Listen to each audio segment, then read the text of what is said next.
অতিরিক্ত কোনো মাত্রায় কারো উপর ডিপেন্ড হয়ে পড়ছেন। নিজেকে অনেক বড় প্রমাণ করতে চেয়ে অন্য কাউকে শুধু দোষারোপ করছে। কিছু মানুষ কোনো কারণ ছাড়াই অযাচিতভাবে তার ভাই, বোন কিংবা আত্মীয়-স্বজনের কাছে অতিরিক্ত প্রত্যাশা করে ফেলে। শিক্ষিত মানুষ হয় কি জানেন? তর্কে যেতে চায় না। আমরা অনেক সময় হয়তো কোনো জায়গায় খুব বিরক্তিকর পরিস্থিতির সম্মুখীন হলে হয়তো চুপ করে চলে আসি। তর্কে যেতে চাই না, তর্কে জড়াতে চাই না। হয়তো একটা ডিসট্যান্স মেইনটেইন করি।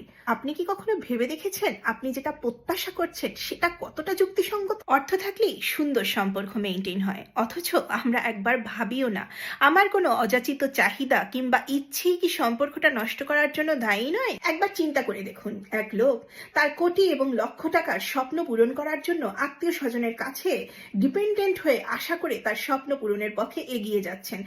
তার ব্যাংক ব্যালেন্স কিরকম আছে, তার অ্যাবিলিটি কি, সে জানার চেষ্টাই করছে না, চিন্তা করার চেষ্টাই করছে না। হয়তো কোনো মানুষ এস্টাবলিশড, কিংবা ধরেই নিলাম বংশের একটা মানুষ এস্টাবলিশড হয়েছে আর সবাই হতে পারেনি। ওই মানুষটা অবশ্যই করা উচিত তার সাধ্য মতো। এবং যখন সেই প্রতিষ্ঠিত মানুষটি বাধ্য হয়ে বলছে যে না, আমার পক্ষে হয়তো এটুকু করা সম্ভব না, কারণ প্রত্যেককেই তার অ্যাবিলিটি অনুযায়ী চিন্তা ভাবনা করে আগাতে হয়। কিছু মানুষ ম্যাক্সিমাম সময় এই ধরনের আকাশ কুসুম চিন্তা ভাবনা করেন, নিজের যতটুকু আছে ততটুকের বাইরে যেয়ে নিজের স্বপ্ন পূরণের করার চেষ্টা করেন। আর যদি কোনো মানুষ মুখের উপর প্রোটেস্ট করে কিংবা মুখের উপর বলে দেয় যে আমার সামর্থ্য নেই, তখনই আপনারা মনে করেন যে ওই মানুষটা হয়তো বড়লোক হয়ে গেছে কিংবা ওর আছে তাও দিচ্ছে না। প্রবলেমটা কোথায় জানেন? নিজের কতটুকু আছে ওটুক নিয়ে আপনারা সন্তুষ্ট নন। সবসময় নিজের কতটুকু আছে, যতটুকু আছে অতটুক নিয়েই সন্তুষ্ট থাকতে হয়, অতটুক নিয়েই স্বপ্ন দেখতে হয়। আমাদের বিয়ের পরও দেখেছি আমরা দুজন যদি কখনো কোনো ক্রাইসিস বা প্রবলেমের মধ্যে পড়েছি না, আমরা কখনো কারো উপর ডিপেন্ডেন্ট হওয়ার চেষ্টা করিনি। আমরা চেষ্টা করেছি যতটুকু আছে ওই মধ্য দিয়ে নিজেদের লাইফটাকে সেটেল করার চেষ্টা করার। আমরা কখনো কোনো ফ্যামিলির কোনো পার্সনকেই বদার করার চেষ্টা করিনি যে আমার এটা লাগবে, এটা দাও, এটা করি, এটা কেন দিচ্ছ না। আমি মনে করি আমার যতটুকু আছে ততটুক নিয়ে আমাকে ওভাবেই চলতে হবে। ধরুন আপনি যেটা পাননি সেটা অন্য কেউ পেয়েছে, বা আপনার লাইফস্টাইল যেরকম না সেই লাইফস্টাইলটা অন্য কেউ লিড করছে, বা একটা ড্রেস আপনি পরছেন না সেই ড্রেসটা অন্য কেউ পরছে। এর জন্য আপনি ওই মানুষটাকে দোষারোপ করতে পারেন না যে পড়ছে।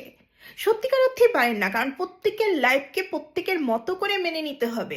আপনি যদি এখন আপনার আকাঙ্ক্ষা, অযাচিত ইচ্ছা অন্য কারো উপর পেশ করার চেষ্টা করেন, অন্য কারো কাছ থেকে কেড়ে নেওয়ার চেষ্টা করেন, সেটা হচ্ছে ভয়ঙ্কর মনের ভয়ঙ্কর রোগ। আপনারা সবসময় নিজের জিনিসটা ফুলফিল না হলে আবার ঈশ্বরের কাছে বিচারও দেন। অনেক সময় বলেন এগুলোর বিচার একদিন হবে। কিসের বিচার হবে? যে লোকটা তার অপারগতা জানিয়ে দিয়েছে আমি পারবো না, তার বিচার হবে? নাকি আপনি যে ইচ্ছাকৃতভাবে অহেতুক অন্য কারোর কাছ থেকে প্রত্যাশা করছেন সেটার বিচার হবে? কোনটার? আমরা নিজেদের অস্তিত্ব এবং নিজেদের পজিশন কোনো সময় মনেই রাখি না এই কাজগুলো করার সময়।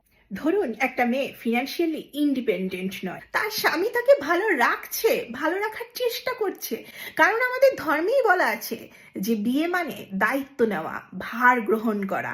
তো একটা মেয়ের সব ধরনের দায়িত্ব, সব ধরনের ভারই তো তার স্বামীকে নেওয়া উচিত, তাই না? সেই মেয়েটাকে ভালো রাখার অ্যাবিলিটি যদি তার হাজবেন্ডের থাকে তাহলে সমস্যাটা কোথায়?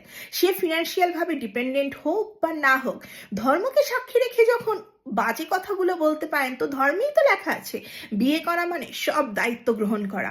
এর মধ্যে একটা ঘটনা শেয়ার করি। এক লোক কোটি টাকার বা লক্ষ টাকার জিনিস কিনেছেন, তার নিজের সত্যিকার অর্থে কোনো ব্যাংক ব্যালেন্স নেই। তিনি প্রত্যাশা করেই কিনেছেন আত্মীয় স্বজন ভালো পজিশনে আছে, আত্মীয় স্বজনই আমাকে ওটা গিফট করতে পারবে। কি অদ্ভুত, তাই না? একটা মানুষ যদি ভালোবেসে দেয়, তার অ্যাবিলিটি কতটা আছে, তার নিজের শখ আহ্লাদ পূরণ করার পর যদি সে ভালোবেসে কারোর জন্য কিছু করতে পারে, সেটা অবশ্যই বোনাস পয়েন্ট। যদি অপরপক্ষে প্রশ্ন ছুড়ে দেওয়া হয় আপনার কি কোনো রেসপন্সিবিলিটি ছিল না? যে মানুষগুলো অন্য মানুষের রেসপন্সিবিলিটি শিখাতে আসে না, সেই মানুষগুলোই দেখবেন রেসপন্সিবিলিটির খাতা শূন্য।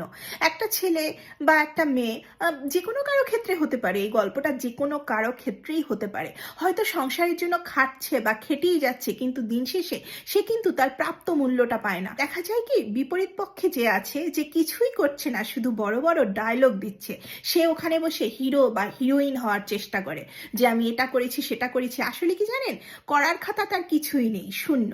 কিন্তু যে মানুষটা করে সেই মানুষটাই আর কোনোদিনও রেসপেক্ট বা মর্যাদার খাতাই যেতে পারে না।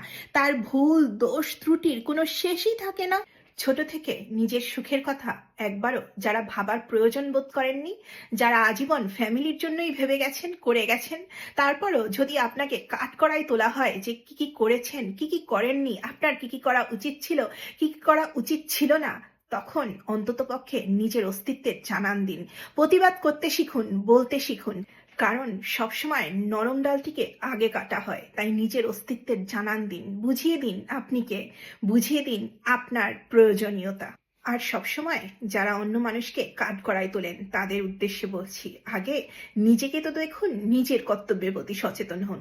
তারপর তো অন্য মানুষকে কাঠগড়ায় তুলবেন। যে মানুষগুলো না সফল হতে পারে না, সেই মানুষগুলো অন্য মানুষের উপর দোষ চাপাতে পছন্দ করে। নিজের আকাঙ্ক্ষা পূরণের জন্য অন্য মানুষকে সিঁড়ি করতে যখন পারে না, তখন সেই মানুষটাকে বাজে, খারাপ প্রতিপন্ন করার জন্য উঠে পড়ে লাগে। রেসপেক্ট করতে শিখুন, তবেই না রেসপেক্ট পাবেন। শুধুমাত্র সম্পর্ক কেন নষ্ট হলো, কি কারণে নষ্ট হলো, সেই গল্পগুলো না ঘেঁটে নিজের দিকে একটু তাকান। নিজের এক্সপেকটেশনটা নিজের মধ্যেই সীমাবদ্ধ রাখুন। আর নিজের যতটুকু আছে ততটুকু দিয়ে নিজের লাইফকে ভালো রাখার আর ভালোবাসার চেষ্টা করুন। অন্যের লাইফস্টাইলকে নিজের কি করে করা যায় সেই চিন্তা করা বন্ধ করুন। ওই যে সেদিন বলেছিলাম, স্বপ্ন পূরণের পথটা এককভাবে হোক, স্বপ্ন পূরণের পথটা নিজের পরিশ্রম দ্বারা হোক, স্বপ্ন পূরণের পথটা যেন প্রতিহিংসা পরায়ণ না হয়।